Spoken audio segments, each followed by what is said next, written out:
Jeremy and I struggled with infertility, and I don't think we've shared that before on the vlog. When Jeremy and I first got married, we were both in college, but we knew that having a family was very important to both of us. We wanted to have a large family, and he was excited to be a father, and I was excited to be a mother.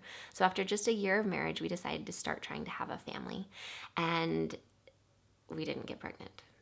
And we didn't get pregnant, and we didn't get pregnant, and I was sad and kind of confused, and we decided to go in and see a doctor. When we went into the doctor, we did lots of testing, and they decided that I needed to be on ovulation medication. So I was on ovulation medication for several months, and each month was an emotional roller coaster of hoping that we'd get pregnant and not being pregnant, until finally one month we were pregnant. We were so excited. Our families were so excited. They'd all been praying for us, and we were just so happy. That's all I can say about that. Unfortunately, 2 weeks after we found out I was pregnant, so at 6 weeks pregnant, I started spotting and I miscarried the baby.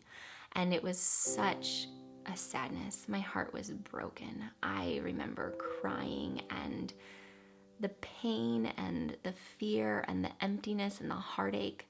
My heart yearned to be a mother, and I was so heartbroken. After that, Jeremy and I decided to take a couple of months to heal, emotionally and physically, from the miscarriage. Then we went to see another doctor. There we did lots of ultrasounds, more testing, medication shots, and artificial insemination. We did this month after month, and again, every month was an emotional roller coaster that ended with me not being pregnant. It was hard. I was trying to stay optimistic and trying to find, the joy and the journey, and I was just aching. I wanted to be a mother, and at this point it had been 2 years of infertility that we'd been going through. Finally, the doctor sat us down and he said, "It looks like your body's becoming resistant to the ovulation medication.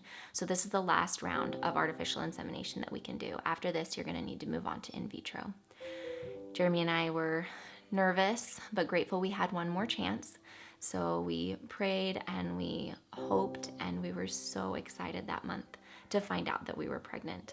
And that little baby is Isaac. And I still remember seeing the positive pregnancy test and the overwhelming feelings of excitement and joy and gratitude, and also a little bit of nervousness, a nervousness that this pregnancy would also end in miscarriage, or that something else would go wrong and that somehow we wouldn't get to have that baby. But thankfully, 9 months later, Isaac was born. And I remember the first moment holding him in my arms, and just what an amazing blessing it was to be his mom. I was so excited and grateful for that privilege. After Isaac was born, they did some testing on me, and they said that they thought we were probably going to end up having the same infertility struggles again.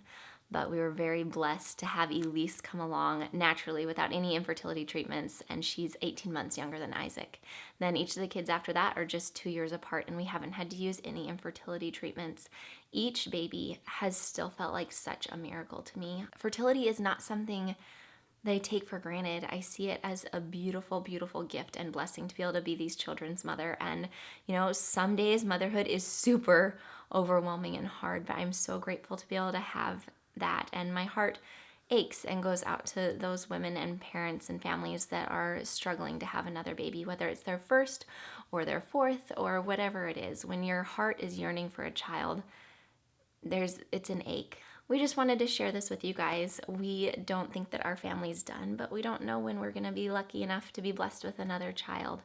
And so, I think one of the biggest things I've learned from this is that the timing of our children is in God's hands, and that He's wiser than I am. And just trying to have faith in that process, and nurturing and savoring each of these little moments with my little kids, and looking for the joy in motherhood instead of the drudgery. I really do feel like I've learned so much from the different seasons of my life, and through infertility and through miscarriage and through now the gift and challenge of motherhood. And so anyway, just wanted to give you guys a little bit of a backstory about Jeremy and I. The moment of the beauty of seeing my daughter for the first time, combined with realizing that I had accomplished my goal. I had given birth naturally.